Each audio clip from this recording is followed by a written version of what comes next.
masuk ya materi praktik mengenai pemeriksaan fisik neonatus atau pemeriksaan fisik bayi baru lahir ya. Teman-teman di sini sudah melihat ya, Ibu ada di laboratorium. Ibu akan mendemonstrasikan bagaimana cara pemeriksaan fisik bayi ya atau neonatus ya. Di sini ada pasien neonatus ya, tentunya tujuan pemeriksaan fisik neonatus ini adalah untuk mengetahui adanya kelainan ataupun gangguan ya yang bisa kita deteksi lebih awal pada bayi atau neonatus ya. Kemudian selain itu juga sebagai data penunjang ya untuk mendukung terhadap pemeriksaan fisik yang terkait dengan kemungkinan data-data lanjutan yang nanti bisa dijadikan data awal ketika pasiennya akan dilakukan pemeriksaan lanjut ya. Jadi bisa dijadikan sebagai data awal, kemudian screening juga ya untuk mendukung pemeriksaan selanjutnya kalau memang ditemukan bayinya mengalami gangguan ya.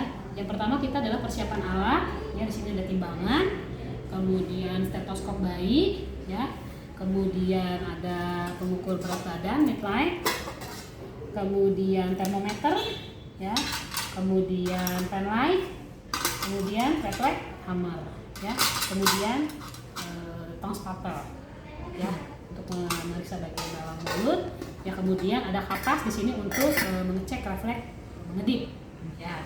Kemudian kita juga harus siapkan selimut penghangat ya ataupun lampu penghangat ya. Boleh bentuknya lampu penghangat seperti ini ataupun yang bersambung dengan tempat tidur pasien ya, seperti di rumah sakit biasanya lampunya dari atas tempat tidur jadi bersambung supaya memberikan kehangatan ketika pemeriksaan ya.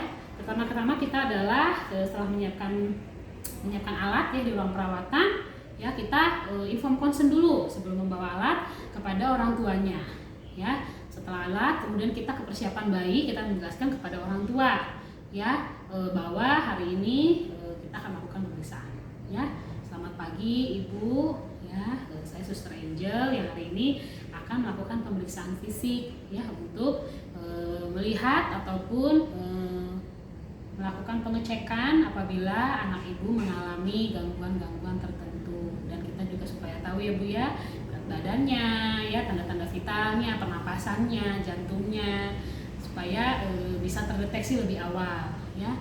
Baik Bu, nanti pemeriksaannya kurang lebih 15 menit ya dan dilakukan di tempat tidur anak ibu. Bagaimana, apakah ibu bersedia? Jadi kita sampaikan kalau ibunya bersedia ya baru kita siapkan bayinya ya, kemudian siapkan lingkungan supaya bayinya nyaman dan hangat ya. Kemudian kita cuci tangan ya, kemudian setelah cuci tangan 6 langkah baru kita membawa alat-alat ke dekat bayi ya, ke dekat pasien ya. Kemudian kita juga jangan lupa ya menyediakan botol susu ya, sebagai nanti ketika bayinya pemeriksaan kadang-kadang suka tiba-tiba misalnya dia menangis karena haus ya. Nah itu harus kita jeda dulu ya supaya bayinya tetap nyaman. Jangan sampai ketika pemeriksaan belum selesai dia menangis, kita paksakan untuk diperiksa sampai selesai. Nah ini bisa membuat bayinya tidak nyaman ya. Jadi mengganggu terhadap hasil pemeriksaan gitu ya. Misalnya jantungnya kok jadi cepet, napasnya kok jadi cepat, padahal dia memang lagi menangis bayinya. Gitu ya, kita siapkan botol, kemudian juga kita siapkan tadi ya untuk lingkungan yang nyaman ya. Kemudian kita dekatkan. Nah kalau untuk bayi yang dia sehat, kalau bayinya sehat memang kita cukup misalnya dengan cuci tangan. Tetapi karena pandemi seperti ini memang kita pakai handscoon ya, nggak ada handscoon ya. Oke, kita anggap saja ini Ibu pakai handscoon. Tapi kalau pandemi gini memang wajib ya handscoon dan masker ya. Kemudian kita sebelum melakukan pemeriksaan tanda-tanda pemeriksaan berat badan, kita cek dulu tanda-tanda vitalnya ya. Kita cek dulu suhunya. Suhu bayi normalnya adalah berapa? Masih ingat? Ya, suhu bayi normal itu 36,5 sampai 37,5. Yaitu suhu bayi. Ya. Oke, kita cek dulu. Ya. Oke, Adek. Wah, adeknya lucu sekali ya, Bu. Ya, jadi kita lakukan komunikasi juga ya ke bayinya. Ya. Oke, suster buka dulu bajunya ya sambil kita periksa suhu, Dek. Oke, pinjam tangannya. Ya, kita cek suhu ya, suhu bayi kurang lebih kalau ini kan pakai termometer air raksa ya, bisa sampai 10-15 menit ya. Kita cek suhunya ya berapa. Nah, ini 36,8 misalnya ya, berarti normal suhunya. Kemudian kita juga posisikan seperti ini ya kepada bayinya ya, supaya lebih nyaman untuk perawat, dan sambil memasang lampu penghangat. Jaraknya 30 cm, nggak boleh terlalu dekat ya. Kemudian jangan sampai juga lampunya dalam kondisi tidak aman ya, maksudnya pastikan kabelnya aman ke bayi. Kemudian kita kalau menggunakan lampu penghangat dari bed, dari tempat tidur, itu kita on-kan ya, ada lampu yang langsung menghangatkan kalau mau pakai yang bed ya. Kemudian kita sambil bunyi jantung didengarkan ya, bunyi jantungnya didengarkan pada dada sebelah kiri. Kita dengarkan kurang lebih 1 menit ya. Normalnya pada bayi baru lahir itu 120 sampai 160. Tapi kalau misalnya dia sudah mencapai usia 1 sampai lebih dari 6 bulan sampai 1 tahun, itu sudah di 100 sampai 120. Biasanya sudah semakin menurun ya nadinya ataupun denyut jantungnya ya. Kemudian kita cek respirasinya ya, pengembangan abdomen, karena dia bernapas melalui abdomen ya. Kita pantau pengembangan abdomennya selama 1 menit. Kita lihat ya, respirasi normalnya itu kalau pada bayi baru lahir kurang lebih 1 bulan itu berada di sekitar 40 sampai 60 kali. Tapi kalau misalnya dia sudah lebih dari 1 tahun itu sudah di 30 sampai 40. Kalau anak lebih dari 1 tahun ya. Kemudian kita buka bajunya. Oke, kita timbang ya, Dek. Kita lakukan penimbangan berat badan. Ya. Penimbangan berat badan, kita buka dulu bajunya semua ya, jangan sampai popoknya terbawa ditimbang ya, bisa on nanti ya. Seperti ini kita sudah buat 0 ya, pada timbangannya sudah 0 dulu, kemudian kita timbang, pastikan dia di angka 0. Nah, berat badan normal adalah bayi itu 2.700 sampai 4.000 gram atau 2,7 kilo sampai 4.000 atau sampai 4 kilo ya. Memang ada bayi-bayi tertentu yang bisa sampai 4,2 ya, tapi itu masih normal ya, cuma memang dia resiko obesitas. Kemudian kita ukur panjang badan ya, panjang badannya ya, panjang badan, lingkar kepala ya. Kita lebih mudah dari kepala dulu supaya lebih ingat ya. Seperti ini, ambil dari bawah kemudian ke pangkal kepala seperti ini ya. Ini lingkar kepala normal kurang lebih 33 sampai 35 cm, kemudian lingkar dada. Oke, bagian dada kita cek juga lingkarnya ya. Seperti ini. Ya, ini juga sama ya, kurang lebih 33 sampai 35 cm. Nah, kemudian lingkar perut ya. Ini bisa 34 sampai 37 cm ya lingkar perut. Kemudian lingkar lengan ini kurang lebih 11 sampai 12,5 cm ya, kanan dan kiri lingkarnya harus diukur seperti ini ya. Kemudian setelah kita lihat ya ukuran berat badan, kemudian lingkar semuanya sudah ya. Seperti yang udah. Kemudian kita lakukan pemeriksaan sekarang ke badan ya. Kita mulai dari kepala dulu ya. Di kepala ini kita observasi ya, selalu melakukan pemeriksaan fisik itu observasi.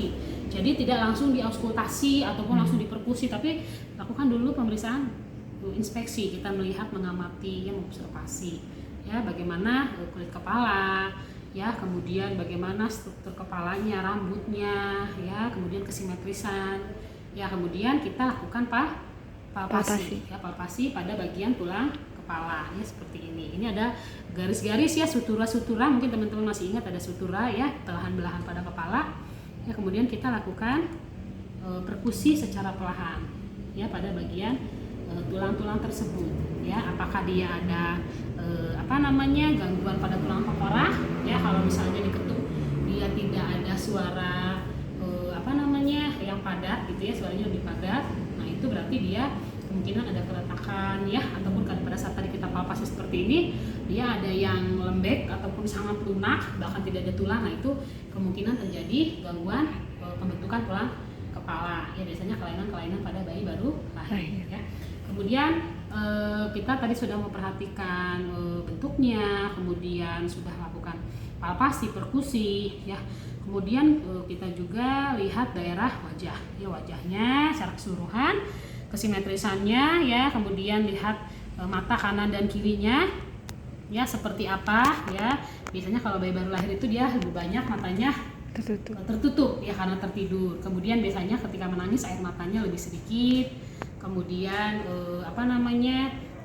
kita lihat juga palpebranya, ya, atau kelopaknya biasanya lebih bengkak, ukurannya lebih besar gitu ya dibandingkan dengan anak yang lebih besar, ya. Nah, kalau bayi-bayi baru lahir biasanya kelopaknya itu seperti orang bengkak, seperti model, ya.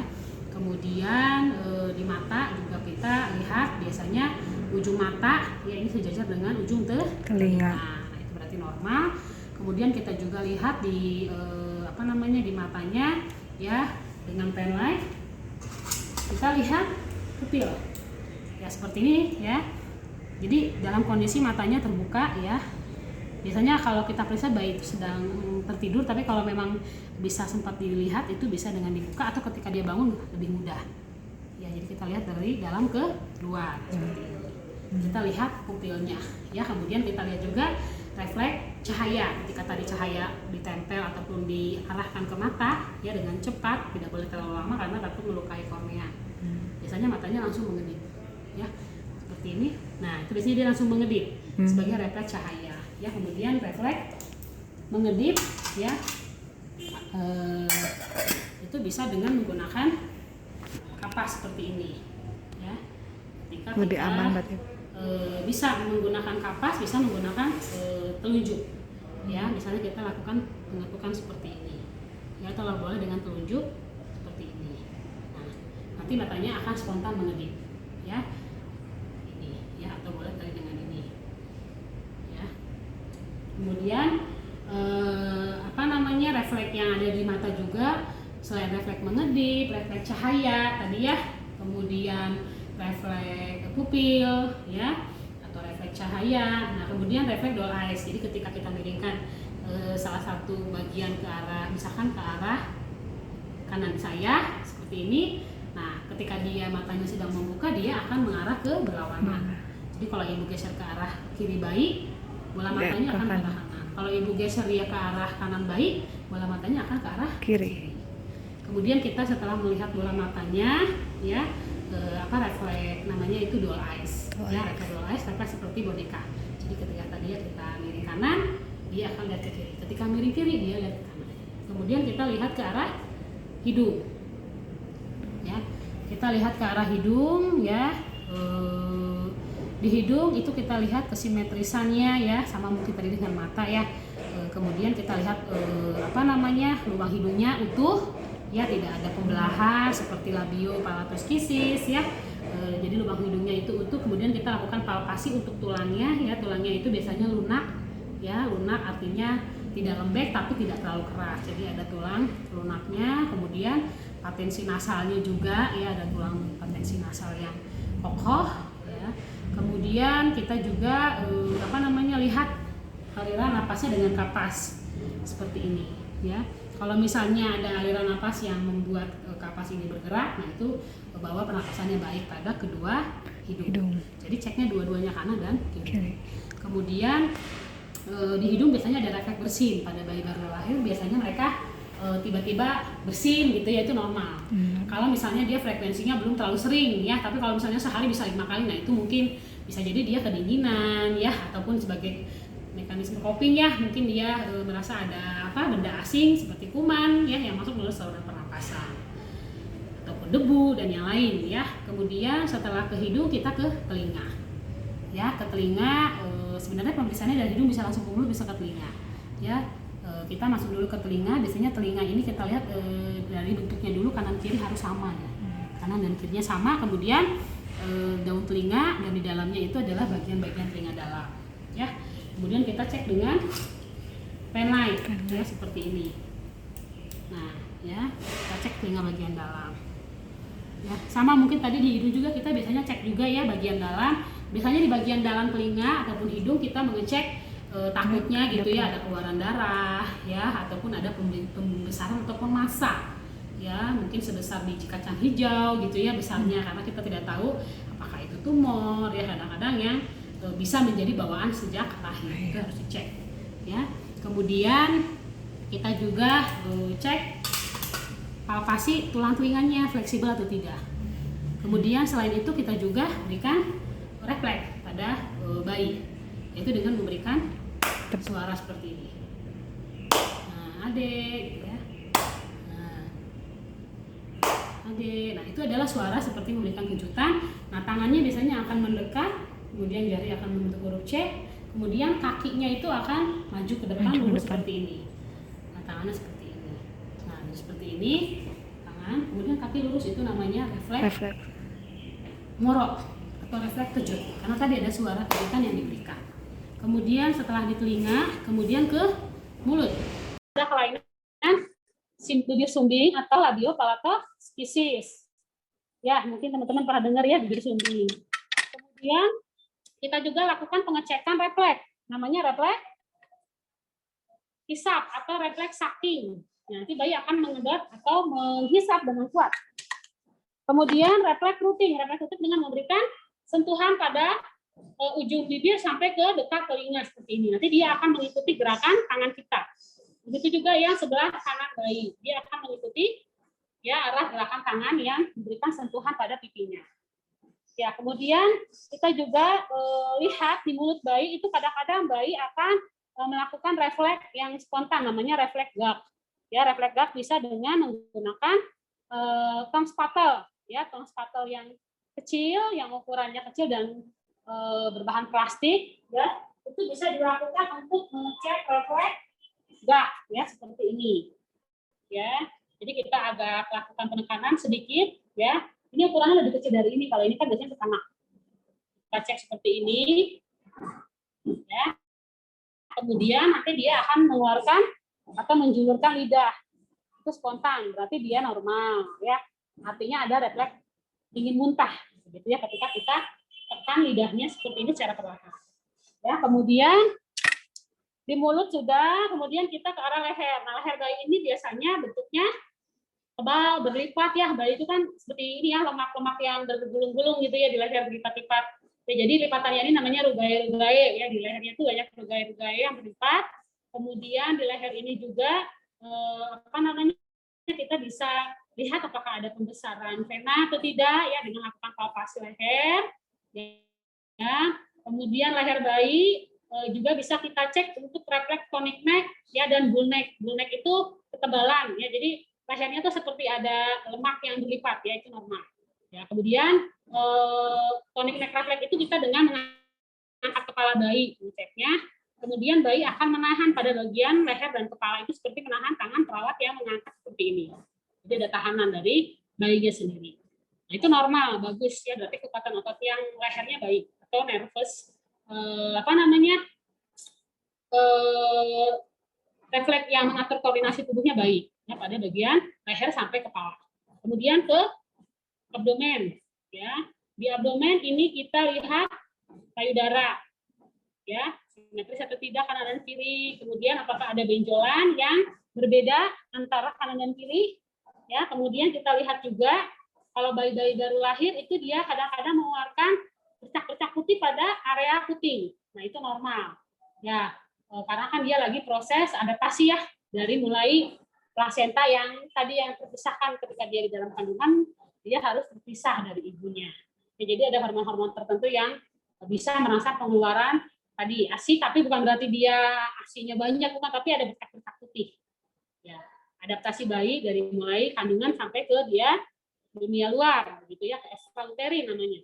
Kemudian kita lihat juga inspeksi ya dinding dadanya, bagaimana pergerakannya ketika bernapas, inspirasi dan ekspirasi. Kemudian di dada juga kita harus selain inspeksi kita juga harus lakukan auskultasi. Setelah inspeksi itu wajib lakukan auskultasi dulu ya supaya tidak mengganggu suara yang lain kalau kita lakukan perkusi atau palpasi. Jadi harus auskultasi dulu ya. Kita lakukan auskultasi seperti ini. Kita dengarkan ya suara jantung di sebelah kiri ya sambil kita dengarkan denyutannya. ya, denyutannya reguler. Nah, kalau pada bayi itu kadang-kadang terdengar murmur ya, murmurnya itu pelan. Nah, itu normal pada bayi. Ya, karena dia tadi ada adaptasi ekstrauterin ya, yang tadinya dia bernapas, mendapatkan aliran darah dari ibu, sekarang dia sudah mulai membentuk ya pembuluh darahnya, ya melepas pembuluh darah foramen ya, jadi mulai menggunakan pembuluh darah, sistem peredaran darah besar dan darah kecilnya dia sendiri. Seperti ini. Kita cek selama 1 menit ya. Kemudian kita juga dengarkan suara napas ya pada daerah trachea. Nah, seperti ini ya, jadi kayak di bawah trachea gitu ya, seperti ini. Kita dengarkan suara napasnya. Ya, normalnya dia harus terdengar suara napas tracheal. Kemudian vesikuler itu di antara kedua paru kanan dan kiri. Dengarkan ketika dia menghembuskan dan menarik.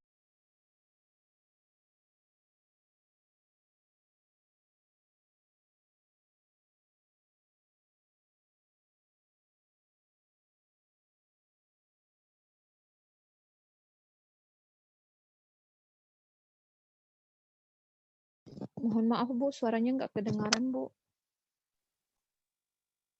Mohon maaf tidak ada suara, Bu. Bu, mohon maaf tidak ada suara Ibu.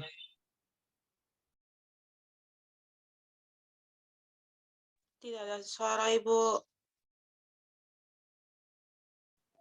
Ibu suaranya nggak ada, Ibu. Ibu mohon maaf suaranya nggak ada Ibu.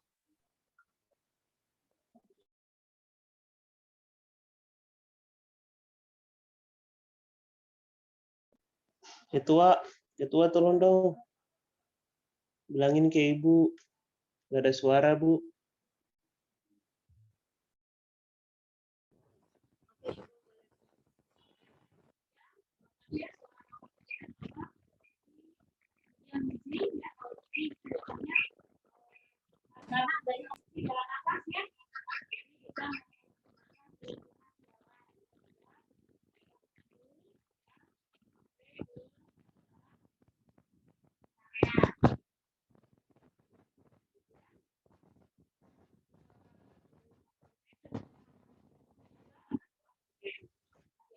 Kita bisa lihat ya perutnya, bentuknya, ya kemudian kita lihat itu adanya kali pusat, ya yang dia terdapat dengan dari kanan, kali pusatnya basah tetapi tidak Nggak ada suara Ibu.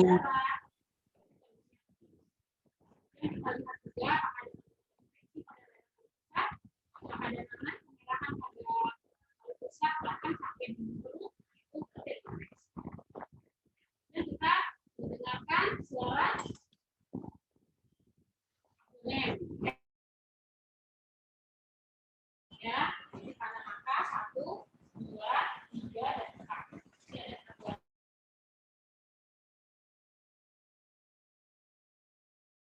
Nah, kemudian dia juga ada pankreas.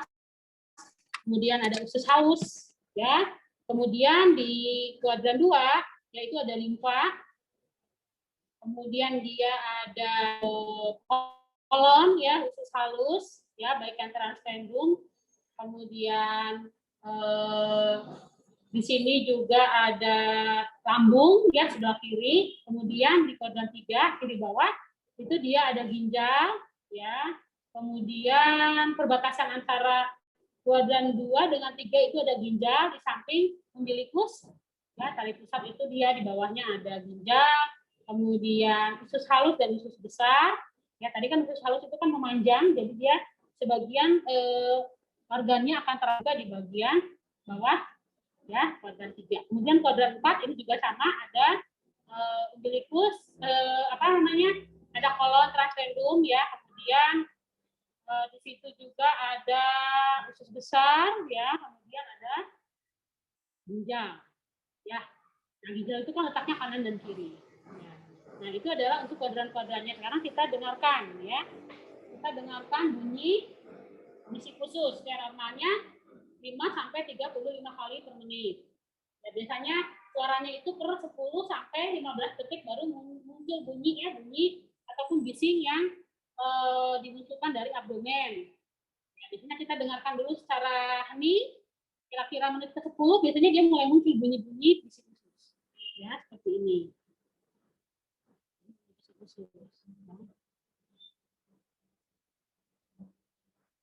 Kemudian kita lakukan palpasi, ya palpasi pada 4 kuadran tadi. Ya tentunya dengan melakukan pemeriksaan satu tangan, karena bayi ya kalau bayi bisa dengan satu tangan seperti ini. Melakukan palpasi seperti ini secara perlahan 1 sampai 2 cm untuk meraba adanya pembesaran hati atau tidak. Normalnya kan nggak boleh teraba ya, ataupun terabanya lunak. Kalau dia teraba keras, kemungkinan ada pembesaran hepar pada badan satu atau kanan di bawah diafragma. Kemudian di kuadran 2, ya apakah ada pembesaran limfa, ya. Kemudian ke kuadran 3 untuk meraba ginjal, ya.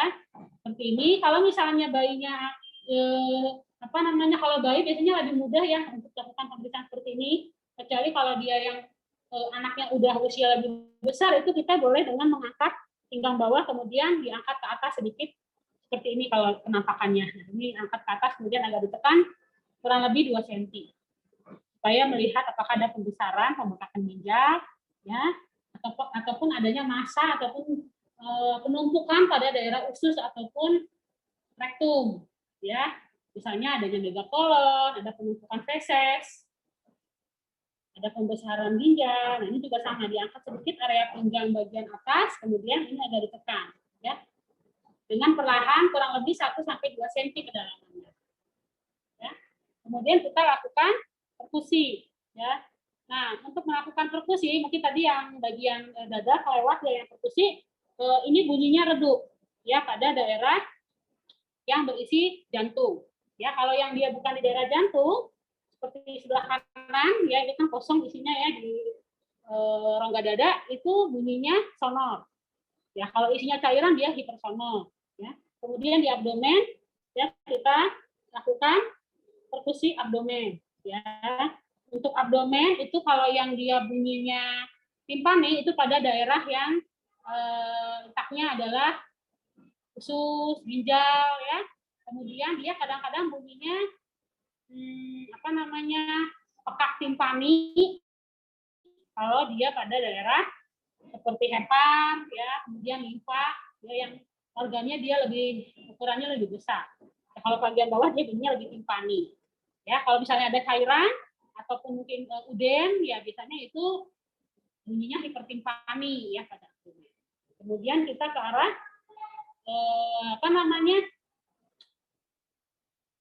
genitalia. Ya, genitalia ini kita pantau, kita observasi bagaimana urinnya, ya.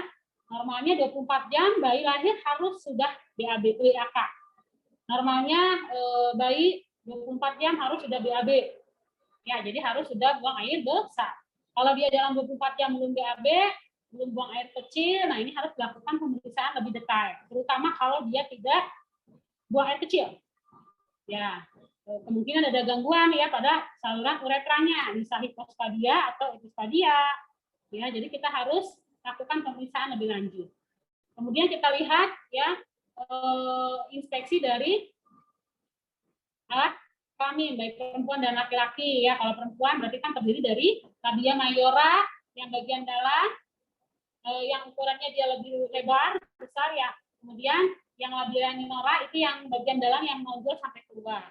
Kemudian di dalamnya itu dia ada lubang vagina, kemudian dia ada saluran kencing atau uretra ya. Kemudian di bawahnya adalah perineum ya, kemudian anus. Kemudian kalau yang pada pria itu terdiri dari penis ya, di ujung penis itu ada uretra, kemudian setelah penis itu ada 2 testis ya yang dibungkus oleh lapisan skrotum ya. Kemudian sama ya, ada perineum kemudian lubang anus. Ya. Nah, itu adalah untuk alat genitalia. Ya, kita juga lihat ya bentuknya, tentunya bentuknya dan tadi fungsi buang air besar dan buang air kecilnya normal tidak, ada atau tidak, ya, pipisnya ataupun fesesnya. Kemudian kita juga mengecek ya dari adanya kelainan-kelainan genitalia, misalnya hermafrodit, ya, ataupun dia kelainan kelamin, ya, misalnya dia tidak punya labia, ya, ataupun mungkin salah satu labianya, ya, ataupun di kedua labia itu menutup, kemudian ada bagian yang menonjol, nah itu apakah dia hermafrodit ataupun dia dia tidak punya penis tetapi dia masih memiliki pembelahan ya dari testis. Nah itu kadang-kadang harus dicek lagi apakah itu masuknya ke labia ataupun dia masuknya ke skrotum yang berisi testis. Nah itu harus ada pemeriksaan yang lebih lanjut ya kalau adanya kelainan alat kelamin. Ya. Kemudian kita ke punggung, ya kita ke punggung. Ini kita lihat ya spina bifidanya ya simetris, lurus atau tidak. Kemudian kita berikan juga refleks galang, ya seperti ini refleks galang kita berikan sentuhan dari atas, ya tulang punggung belakang dari atas ke arah sakrum seperti ini. Ya, nanti biasanya bayi akan menggerakkan bagian punggung belakang secara perlahan, ya yang menandakan bahwa dia ada respon terhadap tekanan yang kita berikan melalui jempol atau jari, salah satu jari kita. Ya. Kemudian kita juga cek tulang punggung tadi ya dia harus simetris, lurus. Kemudian ada juga adanya kelainan tulang punggung belakang, ya skoliosis, kifosis, ya ataupun lordosis yang biasanya tampak pada tulang punggung bagian belakang bayi. Ya, apakah lurus ataupun ada pembengkokan pada bagian daerah lumbar maupun sampai ke arah sakrum ya untuk menentukan apakah dia ada kelainan tulang punggung belakang. Kemudian kita masuk ke arah ekstremitas. Ya, ekstremitas atas kita juga inspeksi dulu ya. Lengan bagian atas, kemudian jari-jari ya jumlahnya ya karena kita juga harus melihat ya dari kelengkapan jari-jarinya apakah terjadi kelainan ukuran ya, jumlah jari ya, apakah dia polidaktili, sindaktili ya, ataupun mungkin ukurannya ada yang tidak simetris antara jari yang bagian tengah misalnya dengan jari keempat dan kelima. Ya, jadi 2 jari normal tetapi 3 jari itu dia lebih pendek. Nah, itu ada gangguan ya seperti sindaktili. Kemudian kita lihat juga telapak tangannya ya, telapak tangannya apakah bergaris 2 ataukah dia hanya bergaris 1 berbayang. Nah, itu untuk mengidentifikasi ya adanya gangguan ataupun terjadinya kelainan ya pada anak-anak kebutuhan khusus seperti Down syndrome. Ya, normalnya kan dia minimal ada 2 garis jelas dan 1 garis yang lebih tipis ya. Nah, itu harus dipantau di telapak tangan. Ya, kemudian kita lihat gerakannya aktif atau tidak, kita kasih tahanan juga pada arah tangan ya. Kalau dia tekanan ke arah tangan kitanya kuat, berarti dia gerakannya baik. Tapi kalau kita pegang tangannya seperti ini dia lemes, nah ini berarti dia mengalami gangguan sistem saraf ya. Kaki juga sama, kita lihat jari-jarinya, jumlahnya, ukurannya ya. Kemudian kita lihat juga apakah gerakannya aktif ketika kita pegang atau dia malah lemes gitu ya. Nah, ini berarti ada gangguan saraf pada kedua kakinya. Ya, kita lihat juga ya, ukurannya pasti sama, nggak boleh satu kecil satu gede. Atau dua-duanya misalnya lebih gede daripada badan. Nah, itu kan ada gangguan ataupun kelainan tumor ataupun massa yang harus dicek lebih lanjut. Ya, kemudian kita cek ke refleks. Ya, kita cek dengan refleks Babinski namanya. Ya, refleks Babinski pada telapak bayi ya, dengan bulu-bulu halus kita lakukan pergerakan dari telapak bawah ke arah atas. Nanti jari-jari bayi itu dia akan melebar gitu ya. Kalau kita kan digetakin malah ke depan, kalau bayi kebalikan dia melebar. Seperti ini melebar begini, bukan yang muncul ke depan. Sama, yang kiri juga kita lakukan sentuhan dari arah bawah ke telapak ke arah atas. Nanti dia akan melebar seperti ini. Ya sebagai respon bahwa dia itu merasakan geli ataupun nyeri. Ya. Kemudian kita juga mengecek refleks pada telapak tangan. Bayi yang normal dia akan menggenggam dengan kuat kalau kita kasih benda ataupun tangan atau jari kita. Nah seperti ini, dia akan menggenggam dengan kuat. Ini namanya refleks grasp, refleks menggenggam. Ya, Kemudian kalau tadi refleks Babinski ya, Babinskinya positif ya, artinya refleksnya bagus. Baik, normal. Kemudian kita cek refleks stepping dance itu dengan cara kita seolah-olah ingin mendirikan bayi, pegang arah aksilanya supaya tetap kuat. Nah, kepalanya kan suka gini-gini ya, goyang-goyang. Kita pertahankan. Memang ini harus dengan yang mahir. Kalau teman-teman nggak berani, jangan coba-coba. Ya, kalau belum berani. Ya, jadi kalau mau pelan-pelan dulu, begini nanti kakinya tuh seolah-olah ingin mencapai atau meraih dataran yang di tempat tidur. Jadi sih kayak mau berjalan gitu, seolah-olah mau berjalan, tapi berjalannya bukan jalan kayak orang normal, biasa orang besar, tapi seolah-olah ingin melangkah. Itu namanya step dancing. Kemudian refleks rolling refleks dengan cara ditengkurapkan seperti ini, tapi pastikan hidungnya tidak tertutup, bayinya agak dimiringkan, jadi begini tidurnya, jadi hidungnya nggak tertutup. Ya, kemudian tangannya kita posisikan ke depan, nanti dia seperti seolah-olah ingin berenang gitu ya. Secara perlahan dia akan menggerakkan tangan dan badannya. Itu namanya refleks rolling. Kemudian refleks apa lagi ya? Kayaknya sudah banyak. Ya paling refleks auto-retracting ya. Jadi ketika kepalanya ini diangkat, nanti dia akan memberikan tahanan pada daerah leher sampai tulang punggung belakang. Nah, normalnya dia harus memberikan tahanan. Itu refleks auto-retracting yang bagus. Kalau misalnya bayinya kalau bahasa Sundanya itu dia jadi leles gitu ya, lemas, ketika kita tekuk seperti ini, dia nggak memberikan tahanan, berarti dia ada gangguan sistem saraf ataupun pada gangguan sumsum tulang belakang. Ya, kemudian setelah kita melakukan pemeriksaan, ya tentunya refleks-refleks, mungkin tadi tambahannya adalah kita juga harus mengecek, ya, bagaimana status menyusui ibunya ya, seperti apa, apakah bayinya tepat pemberian ASI-nya, itu juga bisa menjadi data tambahan ya, apakah hisapannya kuat, apakah posisi bayi ketika disusui itu tepat. Nah, itu juga bisa untuk mendukung tadi ya refleks-refleks seperti refleks hisap. Ya, kalau kita observasi ketika bayinya disusui ke ibu. Ya. Oke, teman-teman, itu adalah pemeriksaan fisik ya yang sudah Ibu sampaikan dari mulai awal ya sampai pada pemeriksaan yang terakhir tadi di ekstremitas. Ya.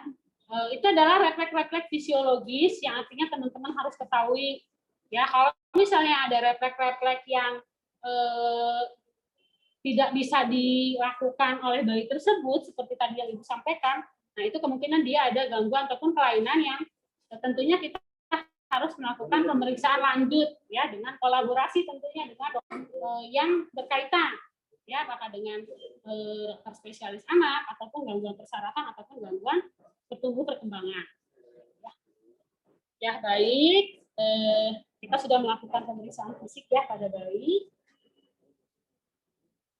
Oke, Ade, pemeriksaan fisiknya sudah selesai ya. Sekarang suster akan memakaikan baju. Kemudian jangan lupa ketika memberikan pemeriksaan seperti ini, kadang-kadang bayinya akan mengalami haus. Nah, ini kita harus sudah menginfokan ke ibunya terlebih dahulu ya, supaya ibunya tetap siap sedia untuk segera memberikan air susu ibu. Ya.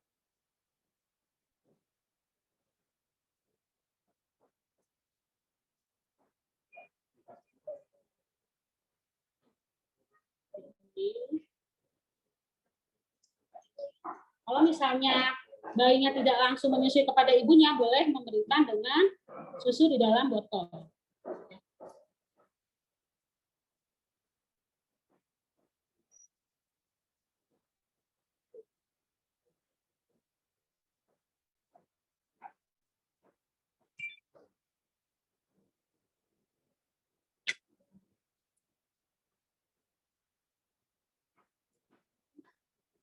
Sambil kita membereskan alat.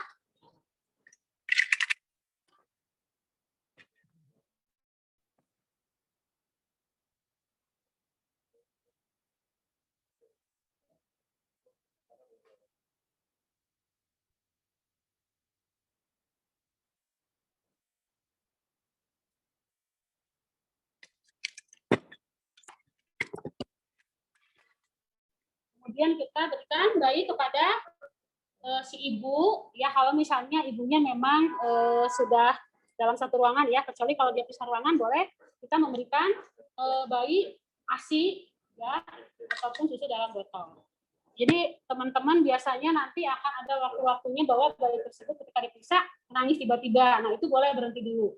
Kalau ini kan karena penten ya, jadi ibu lanjut gitu ya sampai selesai. Tapi kalau nanti ke bayi beneran itu tidak boleh. Jadi kita harus memperhatikan aspek kenyamanan bayi. Karena bayi itu beda dengan orang dewasa ya. Orang dewasa kan masih bisa sabar nungguin gitu ya sampai pemeriksaan selesai. Kalau bayi ya kita menyesuaikan dengan kebutuhan dia. Ya, kalau misalnya di pertengahan jalan dia menangis, kita berhenti dulu, nggak boleh sampai memaksa. Baiknya kita periksa, nanti takutnya ada hasil yang tidak sesuai. Misalnya, kok nadinya jadi cepet, gitu ya, kok napasnya jadi sesek, padahal dia lagi menangis. Ya, intinya adalah memperhatikan kenyamanan bayi.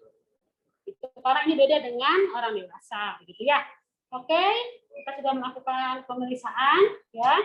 Kemudian kita menjelaskan kepada ibu hasil-hasilnya apa saja, tadi ya tanda-tanda vitalnya, ya suhunya normal, ya 37 derajat, kemudian nadinya 110 kali per menit, jadi sesuai dengan hasil pemeriksaan kita sampaikan, ya.